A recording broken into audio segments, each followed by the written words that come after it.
Hello বন্ধুরা, কেমন আছেন সবাই? আশা করছি ভালো আছেন, সুস্থ আছেন। আমিও ভালো আছি, সুস্থ আছি। আজকে আমি লেবুর আচার বানালাম।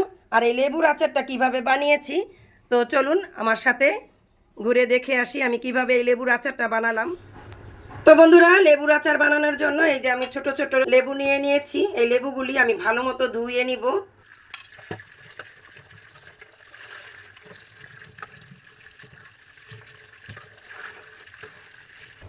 লেবুগুলি ধুয়ে আমি এই ঝাঁঝরিতে ঝরা দিয়ে রাখবো কিছুক্ষণ। লেবুগুলি আমি ভালো মতো কষলে কষলে ধুয়ে নিয়েছি, এগুলি ঝরা দিয়ে রেখে দিব।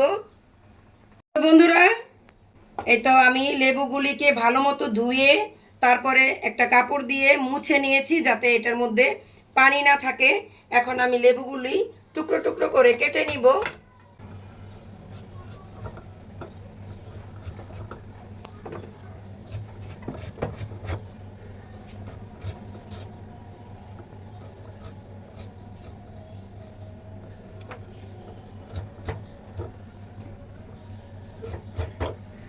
এইভাবে টুকরো টুকরো করে কেটে নিতে হবে। তো মাঝখানের এই আঁশটা ফেলে দিতে হবে, না হলে তিতা লাগবে। আর এইভাবে সবগুলি লেবু আমি ছোট ছোট করে কেটে নিব। তো বন্ধুরা, এই যে লেবুগুলি আমি কেটে নিয়েছি। আর এখানে নিয়ে নিয়েছি মরিচের গুঁড়া, হলুদের গুঁড়া, লবণ আর পাঁচফোড়নের গুঁড়া।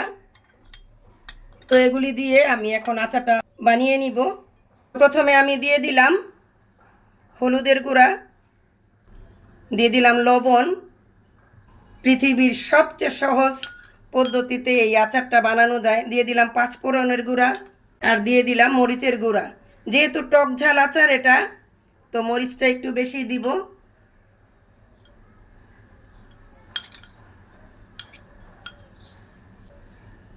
এখন আমি এগুলিকে ভালো মতো মেখে নিব।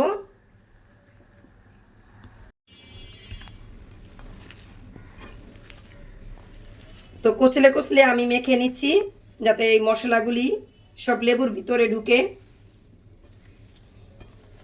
এটা হচ্ছে সবচেয়ে সহজভাবে আচার বানানো, লেবুর আচার। কোনো ঝামেলা ছাড়াই এই আচারটা বানানো যায় আর দীর্ঘদিন রেখে এটা খাওয়া যায়। তো আপনাদের কাছে এরকম লেবু থাকলে না ফেলে দিয়ে, না পচিয়ে এভাবে লেবুর আচার বানিয়ে রাখবেন, দীর্ঘদিন খেতে পারবেন। খিচুড়ির সাথে, ভাতের সাথে, পোলাওয়ের সাথে, সব কিছুর সাথে এই লেবুর আচারটা যায়। আমার কাছে খুবই ভালো লাগে, আমি সবসময় এই আচারটা বানিয়ে রাখি। তো আজকে বানালাম, তাই ভাবলাম আমি আপনাদের মাঝে শেয়ার করি। তো বন্ধুরা, এই তো ভালো মতো মেখে নিয়েছি, আচারটা আমার হয়ে গেছে। এখন বয়মে ঢেলে নিব। তো বন্ধুরা, এই যে একটা বয়ম ধুয়ে আমি ভালো মতো শুকিয়ে নিয়েছি। এই বয়মের মধ্যে আমি প্রথমে সরিষার তেল দিয়ে দিব। তারপর এই যে আমি যে আচারটা বানিয়ে রেখেছি, এই লেবুর আচারটা আমি ভরে রাখবো।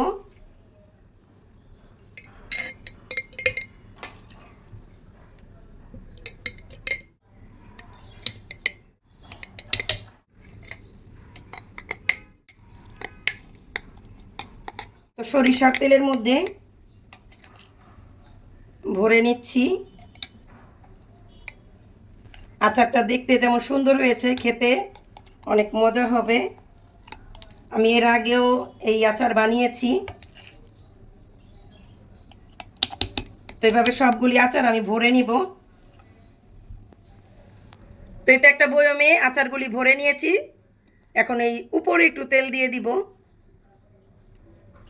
আচার সরিষার তেলের মধ্যে চুবিয়ে রেখে দিলে দীর্ঘদিন থাকে, নষ্ট হয় না। এটায় আর একটু ছিল, ভরে নিয়েছি। তো বন্ধুরা, আমার এই আচারের ভিডিওটা কেমন হয়েছে জানাবেন কমেন্ট করে।